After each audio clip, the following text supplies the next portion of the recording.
it's a great pleasure to have here with us Israr Qureshi. He's a professor of information technology, analytics, and operations at Queen's University in Belfast. He does very important research on social entrepreneurship, digital social innovation, and inclusive transformative leadership. He's also an associate editor of of the journal Business Society, which is a well-known journal in this area. And it is, as you're going to see, I was actually kind of pre-reading this kind of idea of technoficing. Seems to be very, very interesting. This idea of using good enough, right? Technologies is really great. I think it is really resonates with the overall topic of the event here. So thank you so much. Is really looking forward to learning more about this. Thank you, sir. Yeah, thank you. Can you hear me okay? Good. Thank you, Sergio. Thank you. Graziella is not here, but giving this opportunity to come here. Thanks for Insper for hospitality, wonderful arrangement. And thank you all coming 9 a.m., although some are still traveling, I guess. But it's not easy to come 9 a.m. for social media generation. You work late night and you have lots of things to do. And coming 9 a.m. is really great thing for me to be here. I will start more broadly first, and then we'll narrow down to the topic. But I will keep lots of slides after thank you. And I aim to finish by 9:40. So I want to give you 20 minutes of question and answer. And I'm hoping that I have anticipated those questions, so I have backup slides to answer those questions. But if there are surprise questions, of course, I will be able to address those as well. Herbert Marcuse, some of you might have heard about, said that technology becomes a mode of organizing and perpetuating domination. So technology is not neutral. Technology has certain design aspect in it. It contains some philosophies. It contains some power aspect within it. And it becomes much more difficult if those technologies are not equally distributed. If access to those technologies are not equal, that means power and domination is also not equal. And we live in ages of paradoxes. We are the generation which is technologically most connected, but socially we are still disconnected. And socially we also exclude many others. This is the map of, slightly old now, the map of the population and connectivity. The white dots indicate where there is a high population density and also high connectivity. The red dots indicate where there is a low population density but very high connectivity. Blue dots indicate very high population density but very low connectivity. And of course, black area are those where less population and less connectivity. So you can clearly see here, even access to internet is not democratic, is not equal, it's unequal, which also means that who is able to contribute to this internet environment depends on where they live. It also means that on whose data AI will be trained, and whose views, perspectives, whose ideas, whose knowledge will be reflected in AI, which is trained on data which is not democratically distributed. For better view, although we always talk about as if everybody has connection, everybody is on internet, as if everybody is connected, you can see about 34% of the population is not on internet, is not connected. Even those who are connected, there is a huge disparity from which continent or which country they come from.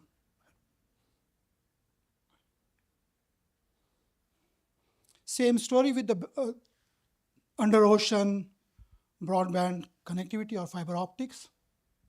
You can see between Western Europe and US primarily, there's a huge connection, again between US and Japan, and to some extent China. There's a huge connection, but all other parts are not as well connected.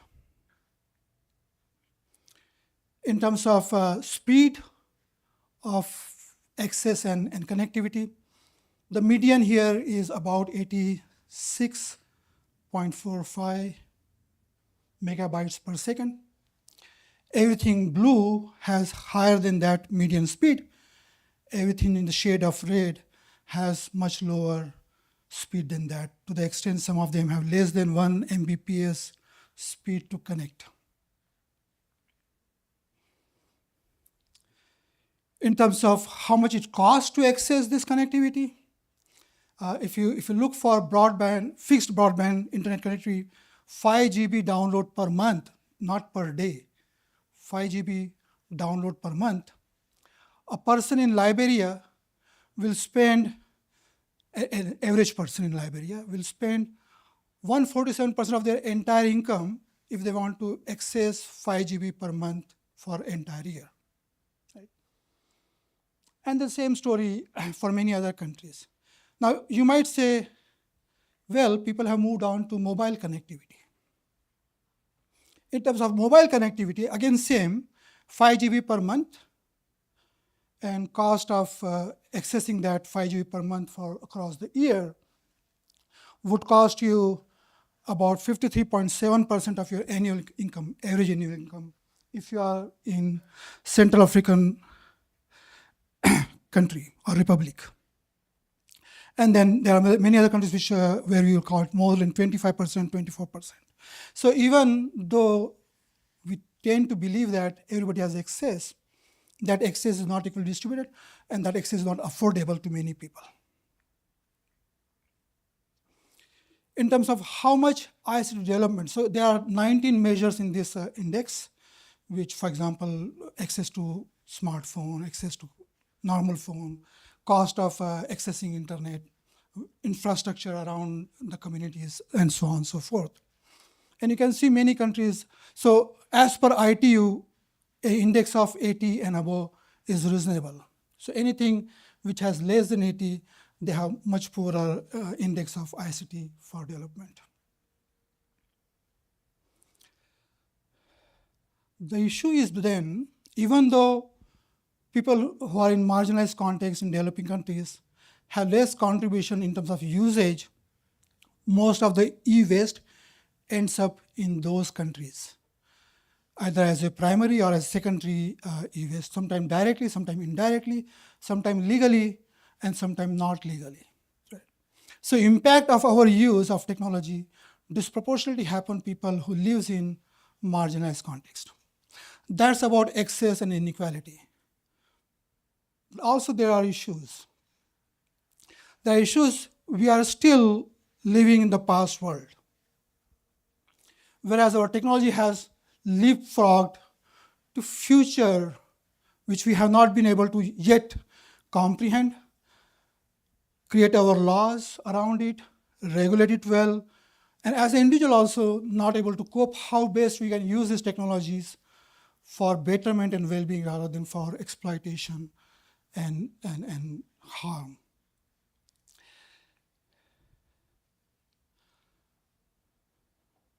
We thought, and historically philosophers thought, technology will enlighten us.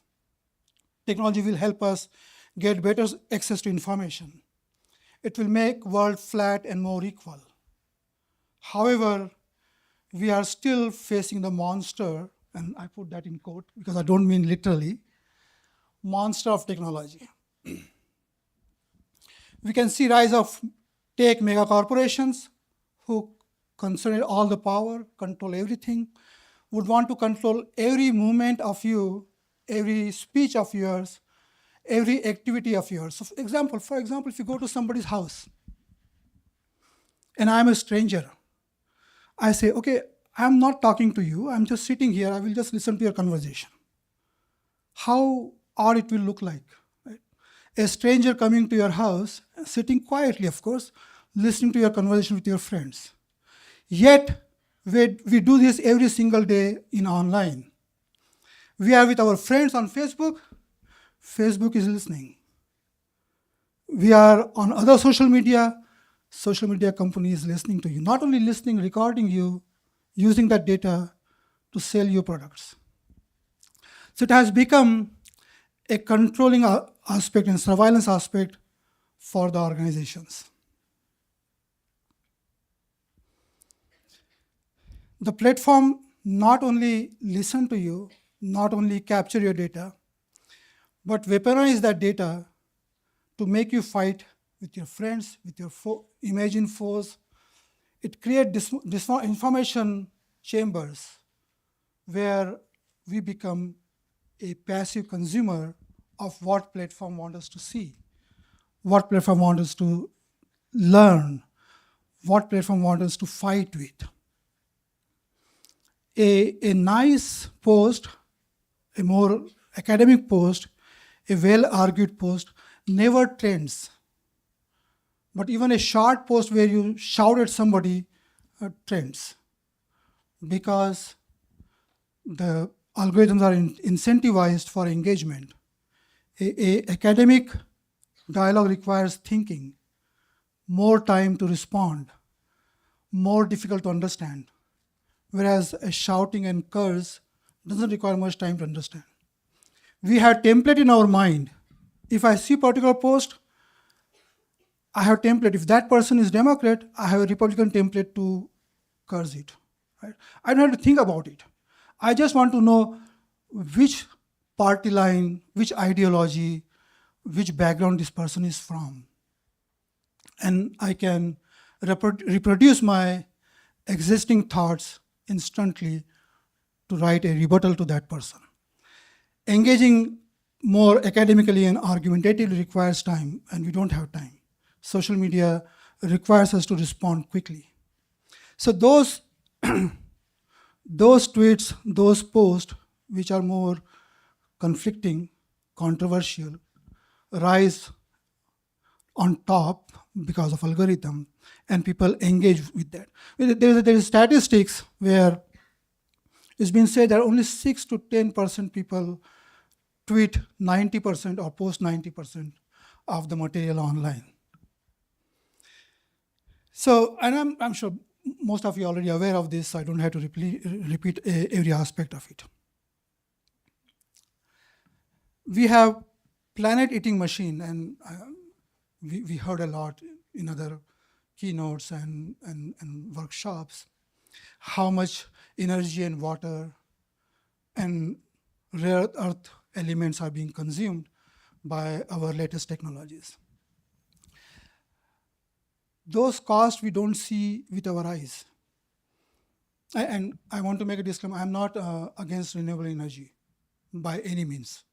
I don't own a car, neither the fossil fuel nor electric.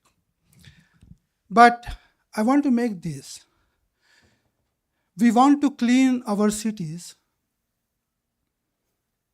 by using, of course, renewable energy, using electric vehicle.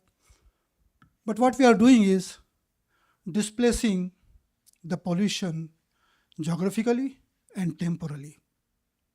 Geographically means we require our batteries, we require in battery rare earth elements, we require in our CPU and GPUs rare earth elements. Those comes from some mines, maybe not in our neighborhood, but somebody's neighborhood.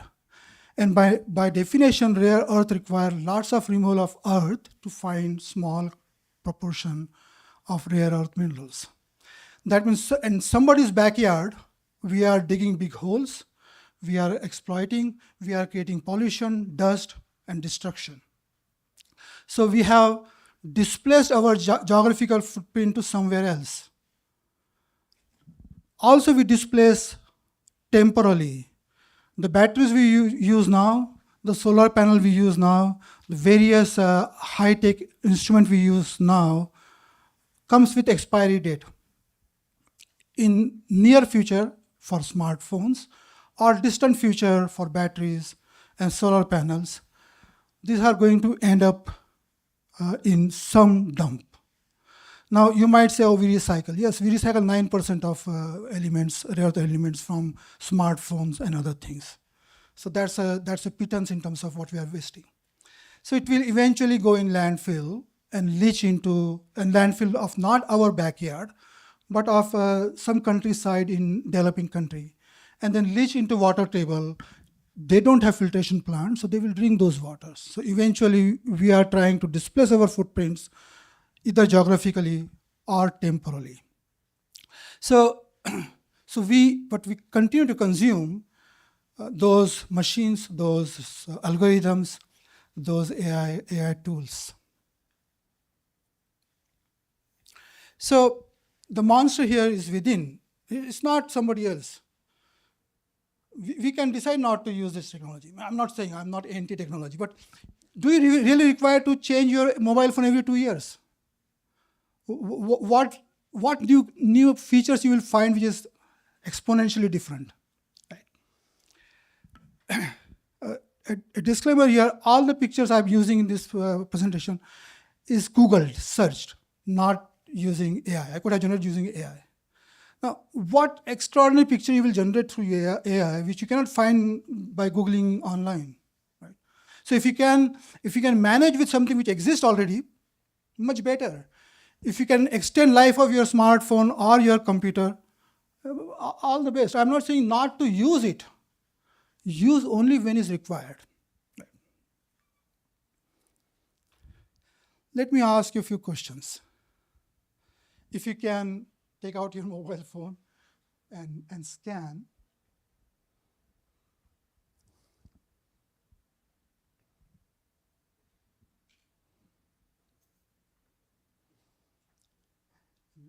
Hope this works.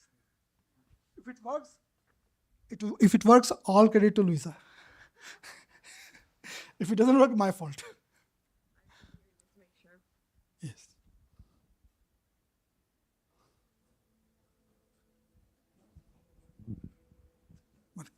Thank you.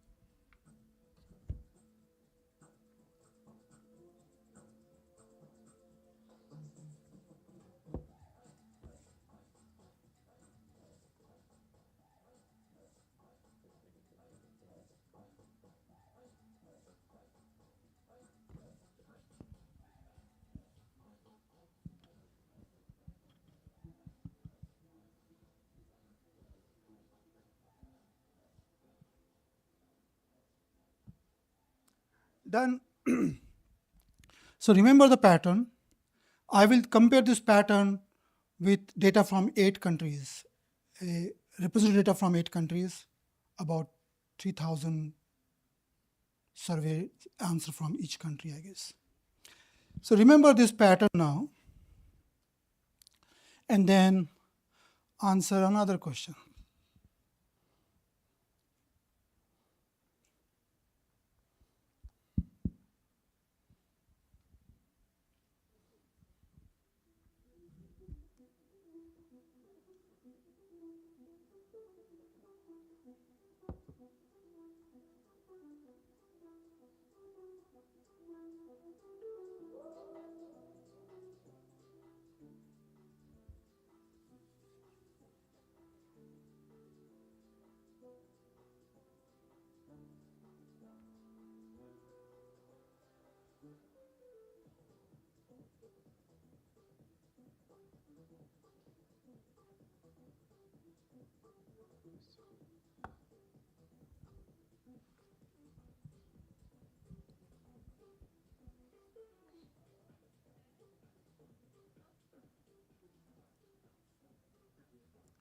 Good. Neutral should have been in between, but that's okay. Not a problem. So again, remember the pattern. You have more on agree and strongly agree, less on still moving, but still less on disagree and strongly disagree. And the last question, promise.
Good. So pattern is in all three questions, we have more people in agree, strongly agree, and less people in strongly disagree and disagree, and which is natural because all of you are self-selected bias sample because you are in sustainability school. So this is a extremely biased sample in favor of my research. But if you look at neutral people or more representative people, that will be the case for first question. The Australia, Canada, India, Ireland, New Zealand, South Africa, UK, and USA. I'm still analyzing this data. It's a huge data set, but I will show if in Q&A somebody asks, I can show you some of the variables we are trying to, or some of the construct we are trying to understand. For the second question, you can see pretty much same. India, South Africa, slightly more across the balance, but most of the developed country, you will see higher on the strongly disagree and disagree, and lower on the side of agree and strongly agree. Right. And that's the third question. Again, more or less same pattern. Higher on the side of strongly disagree, and lower on the side of agree and strongly agree. That means most of us wouldn't want to extend lifespan of our existing devices if we have option of using the newer one. That also means we in the sense a representative population of these countries, not we here. Even when the new technology may not improve your work substantially, we still want new technology for sake of having new technology, right? And that's what brought me into doing research on technoficing. So I have been doing research since 2005-06 in developing context, primarily in India, but also in China, few countries in sub-Saharan Africa. And with my collaborators, I cannot speak Spanish, or I understand Spanish somewhat, but cannot speak very well, with my collaborators who speak in Latin America. And one thing I constantly found, in those contexts, those marginalized contexts, more often high-tech initiative fails. And reason is not difficult to fathom. If you bring something which is alien to them, which they have no capability to use or manage or maintain, will not sustain long, unless you are permanently there and trying to handhold and work with them. So if you engage in very long term, that might succeed, but that will always be dependent on you who's bringing that technology. If you want ownership by the people, you have to use simple, good enough tool which can be managed by local people, or at least they can learn skill quickly to manage it, so that they can take the ownership of the initiative, right? And from that experience, we published an editorial in 2021, where we first time defined this concept based on, I think, about 60 odd projects we analyzed.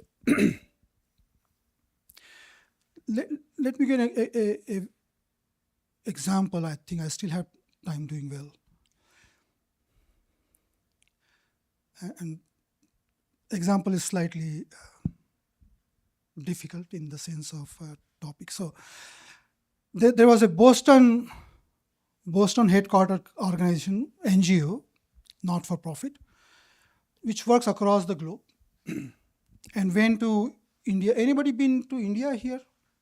Okay, good. Yeah. So there is a province which was at that time was a single, now divided into Jharkhand and Bihar.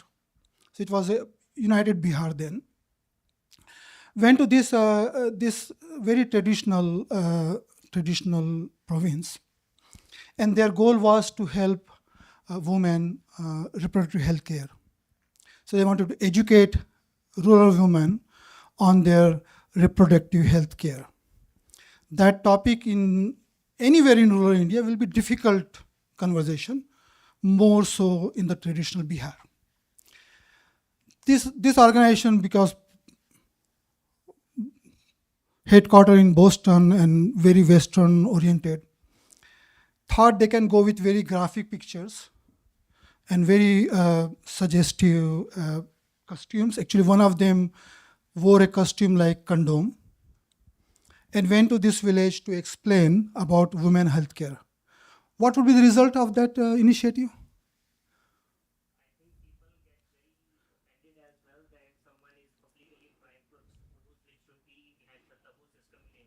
Correct.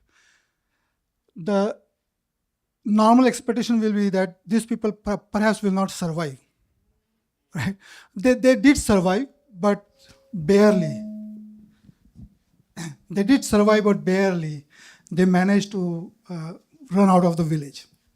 Now imagine a Indian organization doing exactly the same, but since they were rooted in the context, instead of using smartphone and very suggestive pictures on the smartphone and videos, this organization used very simple LCD, the green screen feature phones. And they realized that in India, even if there are 3 or 4 phones in the house, which rarely are, there are only maybe one, most of the time male member of family hog these phones. And mostly if there's a cricket match, which is very popular in India, they will be glued to their phone because they get scores and updates on their phone. But during the break time of the match, the male people, they go for outing, smoking out, or doing whatever they can do in the break time before they come back again to glue to their phone. And this organization used to send the scores, cricket scores, on the simple feature phone.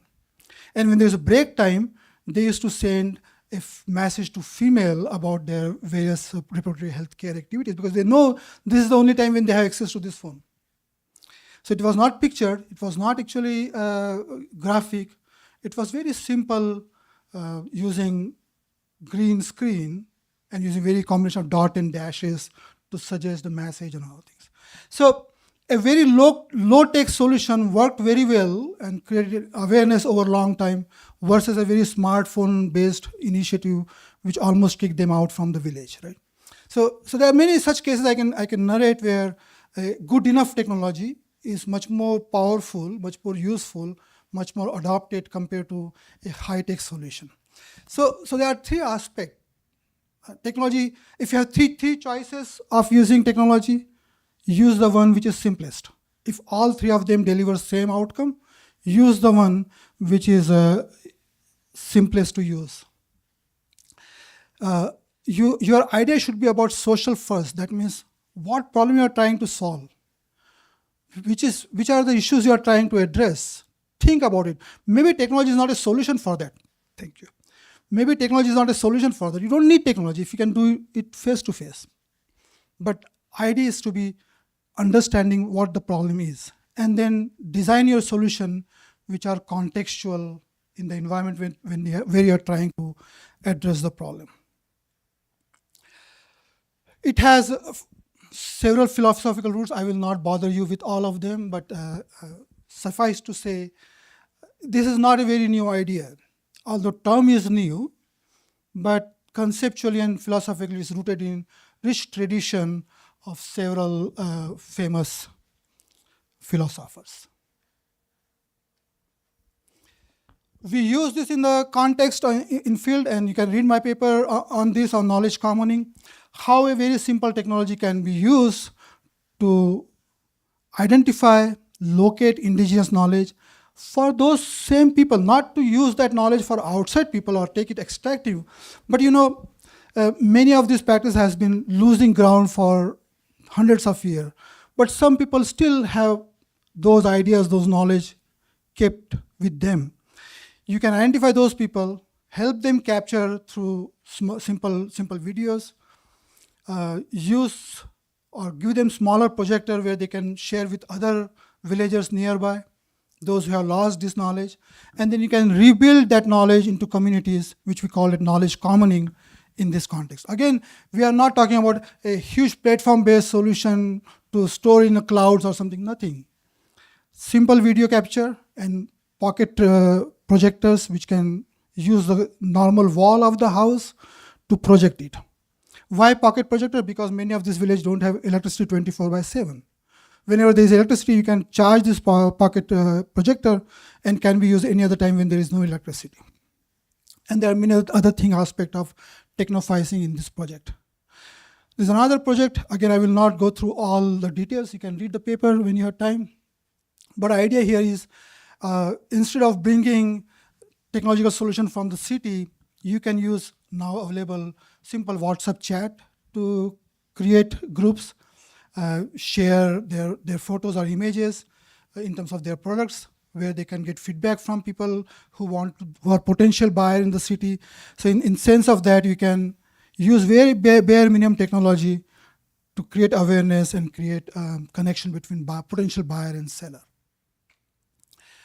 And that's a very complicated framework, but I will highlight few points from this so that you have some idea about what we mean.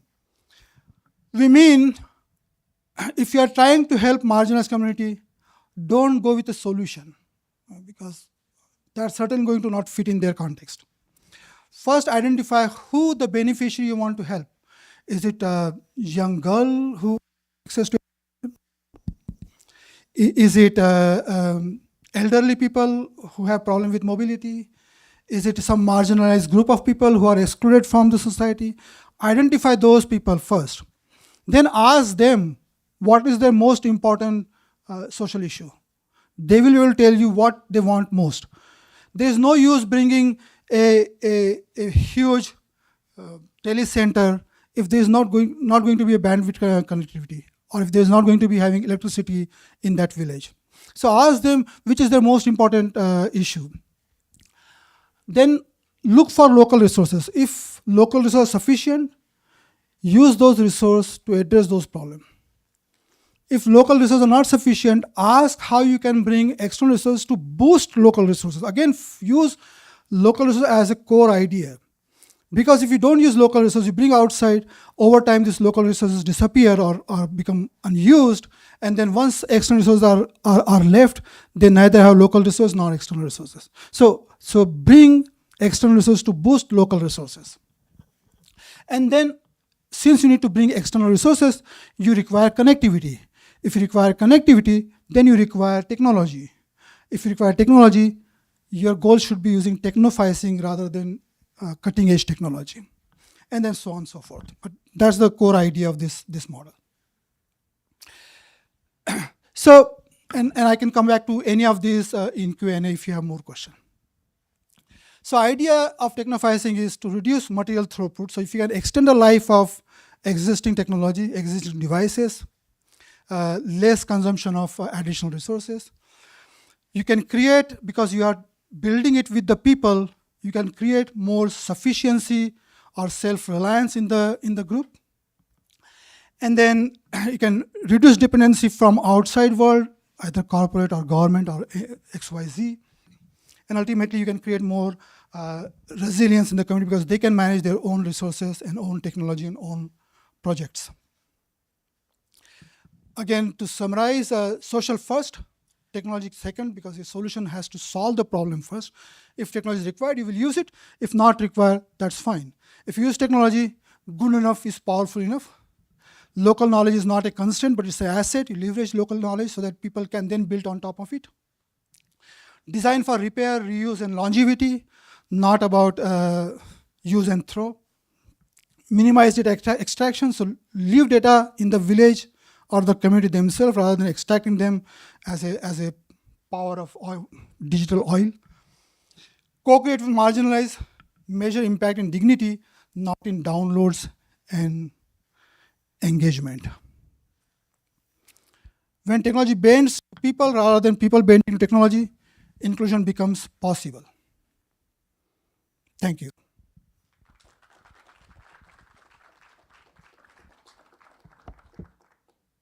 Anybody heard of this quote originally from Romain Rolland? Yeah. What does it mean?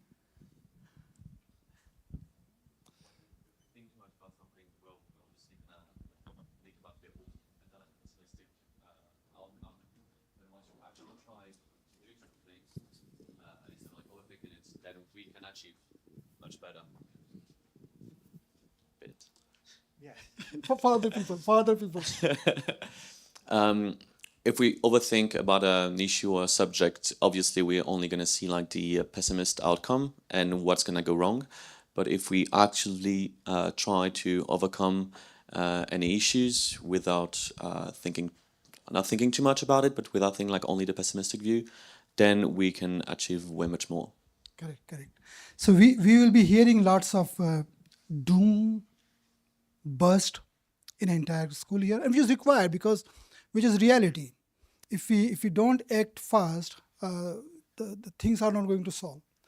So as a intellectual people, we should be aware of what are the challenges are, what are the difficulties, which might give us pessimistic outcome or pessimistic view of the world. Yet we should persevere, we should have will to overcome those challenges. That's what Antonio Gramsci says, yes. Thank you so much for your presentation. It was really interesting for me because I'm a student of international relations. Also, I did a research paper on Antonio Gramsci, redefining technology in modern era, and also about Carol Schmidt. My question for you, can we truly consider the access to internet in countries like Iran, Russia, North Korea, and China as a real internet access? Because I observed in your presentation that we are observing all countries access to internet in the same way, given their censorship and eye control on the internet. And does this kind of digital restriction create a Schmittian state of exception for these countries and also for the companies that they are controlling the internet? Thank you so much. So, no, stay. So as per you, which country doesn't control internet? We are talking about two types of internet. I was in Iran in 2021 and 2022. We are talking about national internet and international internet. Correct. As we are observing that if we get that during that time, I was using the V2RA, the highly controllable VPN, virtual private network for access to the international networking, and there has like the highly control on the national internet, which they've not let us to use a lot of social media like Instagram nowadays. We cannot use neither in China or neither in Russia or Iran, and they only give access to the specific social media that they have.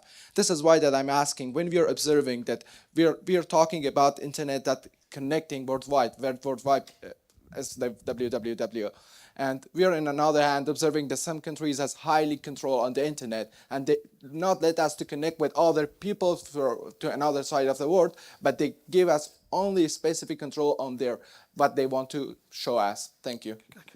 Yeah, so interesting question. So I've been to China multiple times. And yes, you are right. I cannot easily access Google from China.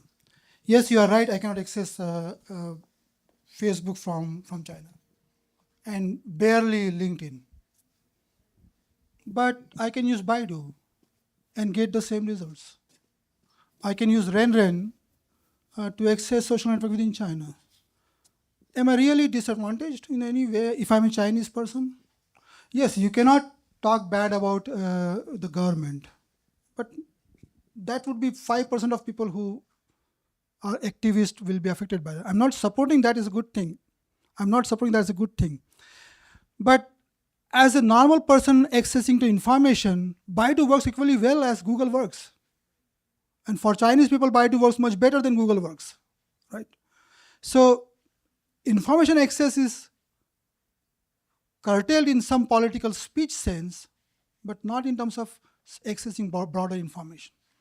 Now, and this control is not very different than we had tariffs in past. Tariff is a mean of control. And it's coming back also in US, big way, right?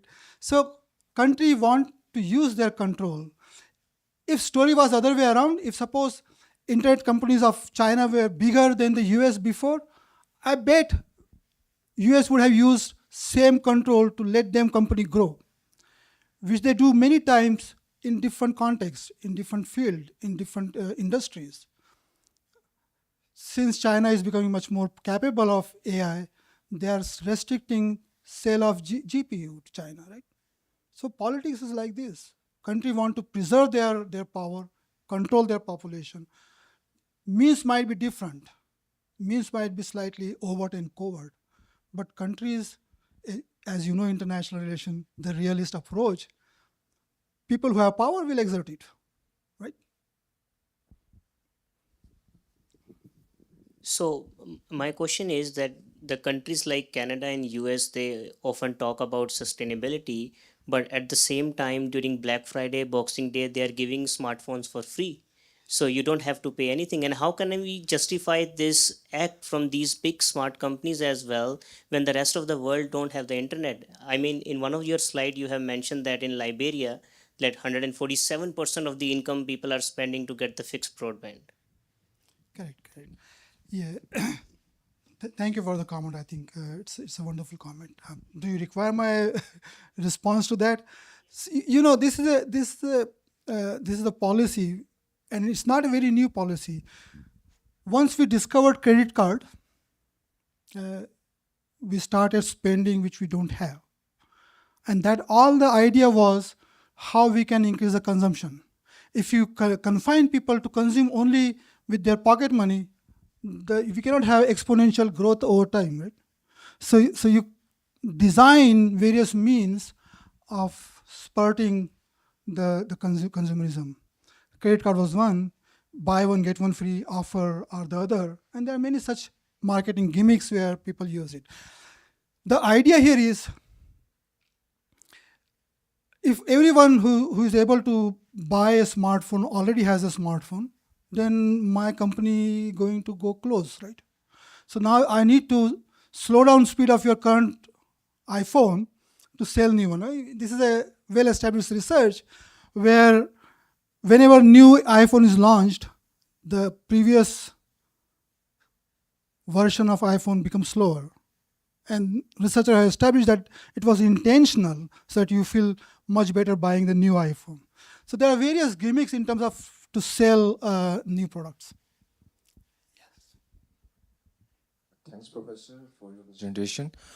So this is a very interesting topic, and surprisingly, I was discussing this yesterday with Professor Sean, and we were discussing about the use of technology and AI and how to make this more accessible.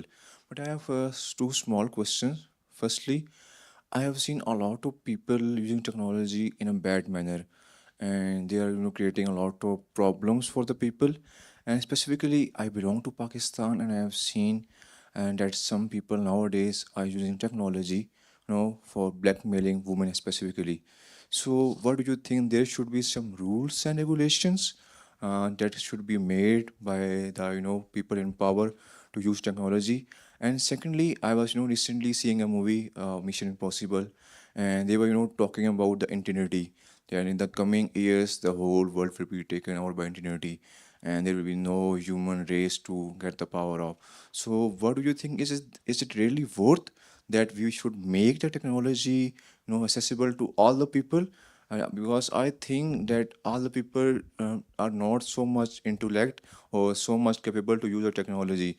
And if we will make this accessible to all the people in the world, they will destroy themselves. So what are your thoughts on this? Thank you. What was the first question? Sorry. First question is whether we should make some rules and regulations for the people to use technology in different parts of the world.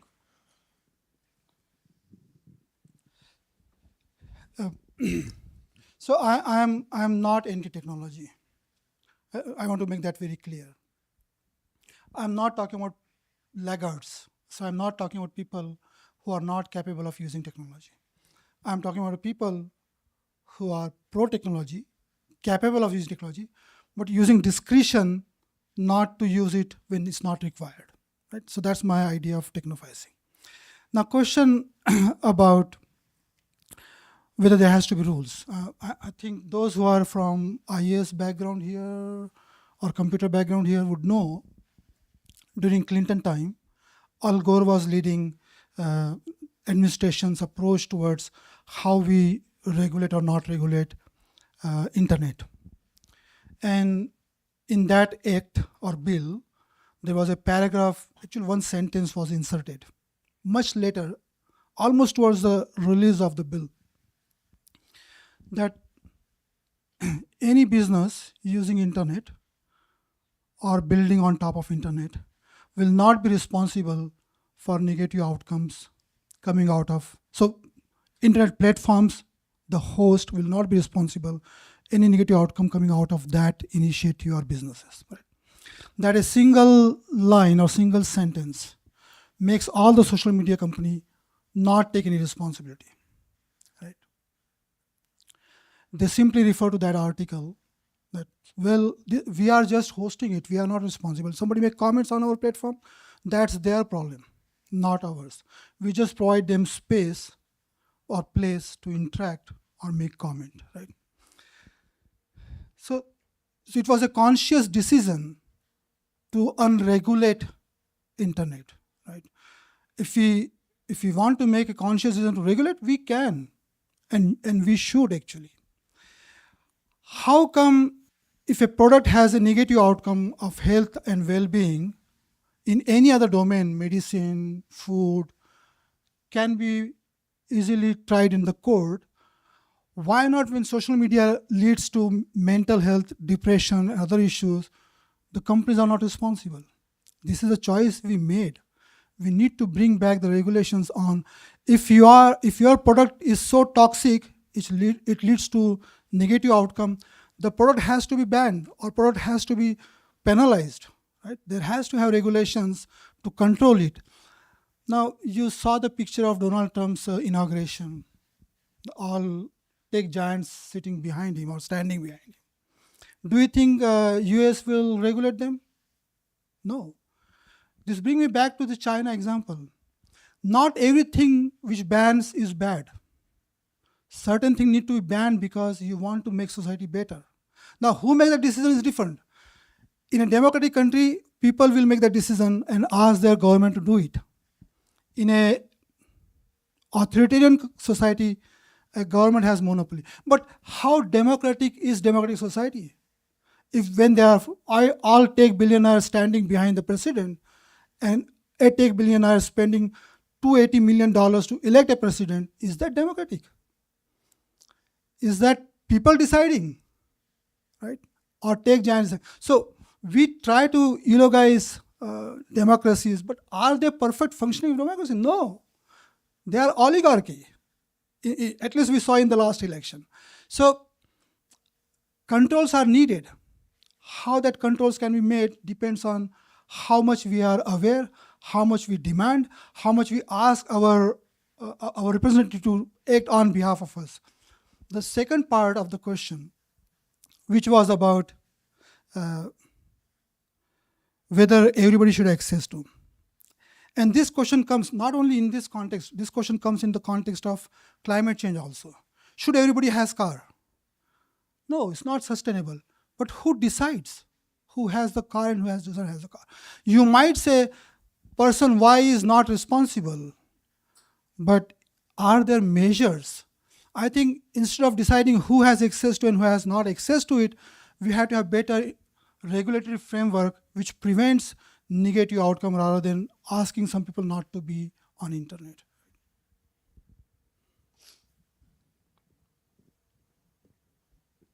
So, hello, thank you for your presentation. I'm Lorenzo, I'm from a university called Universidade Federal do Rio Grande do Sul, Federal University of the South of Brazil. And so here in Brazil, there's such thing called extension projects. They are mainly something that a university have to do with the community, mainly public, for like retributing and trying to make change in the community. And since 2023, it's mandatory for all students to enroll in this projects.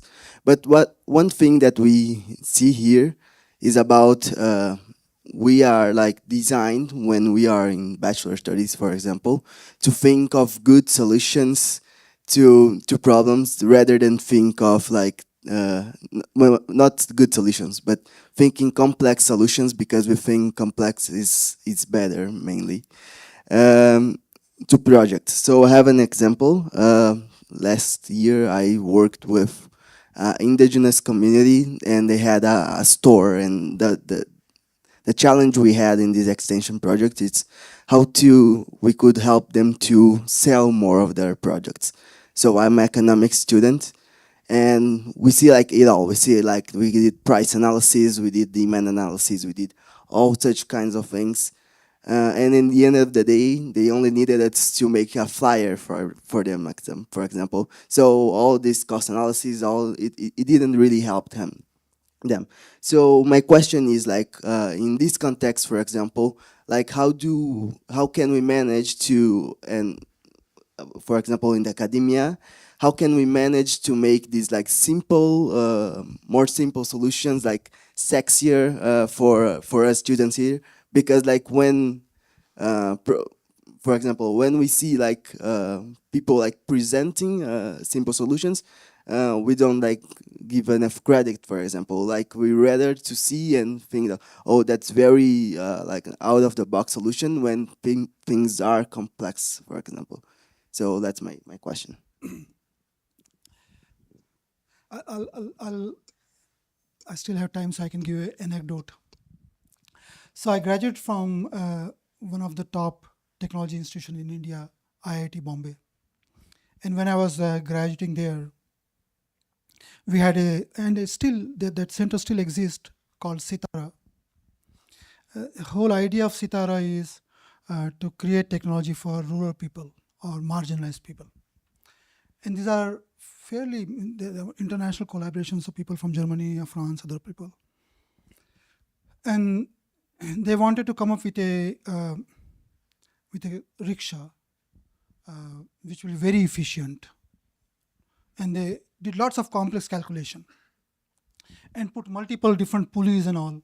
But none of those faculty members ever rode a rickshaw by themselves, right?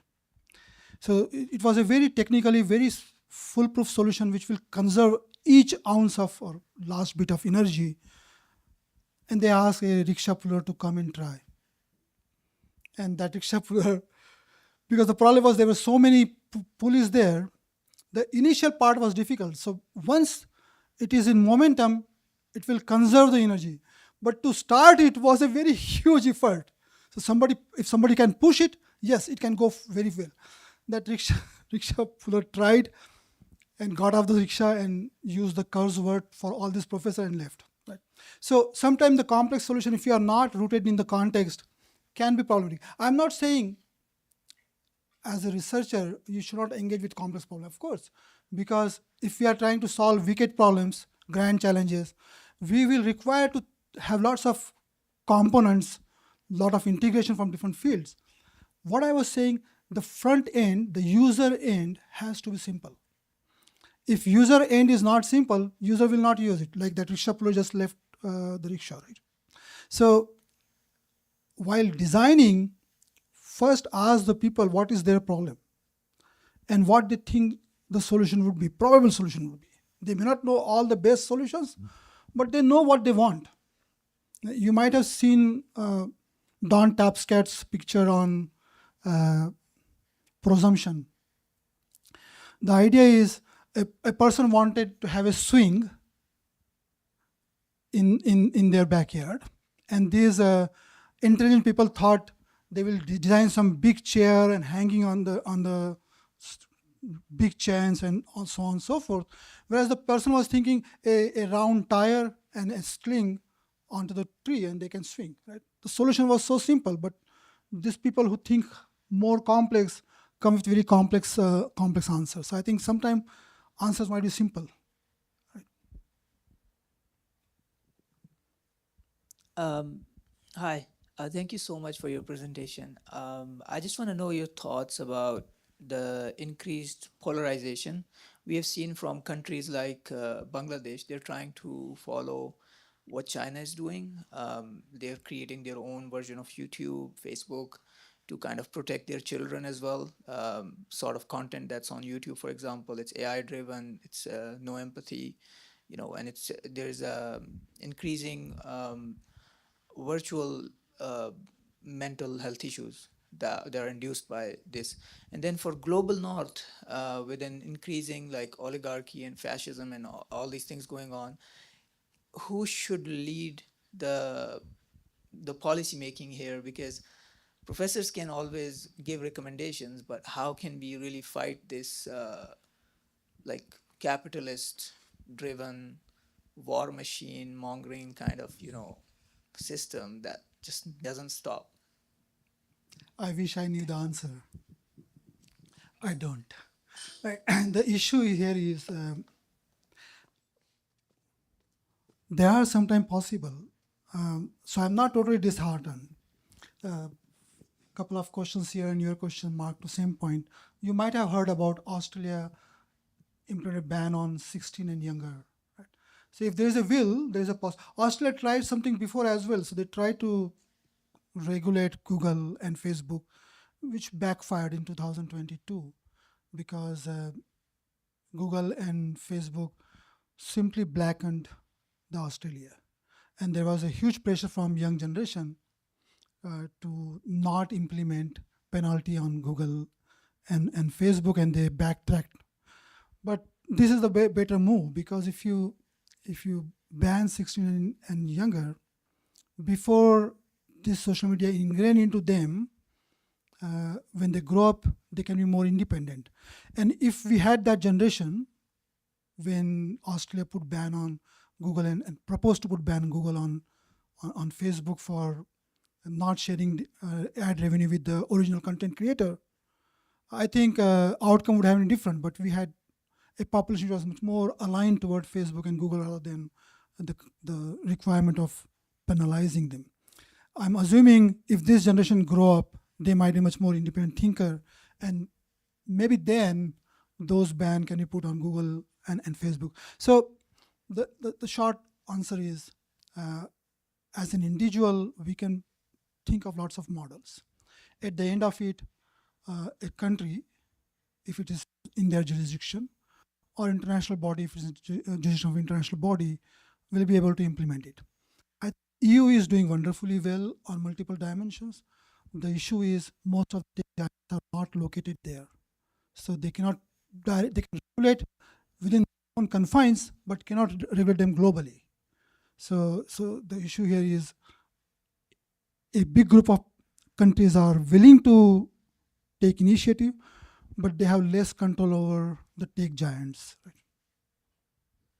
think we need to close the session. Now, I was actually going to ask a question, but I don't.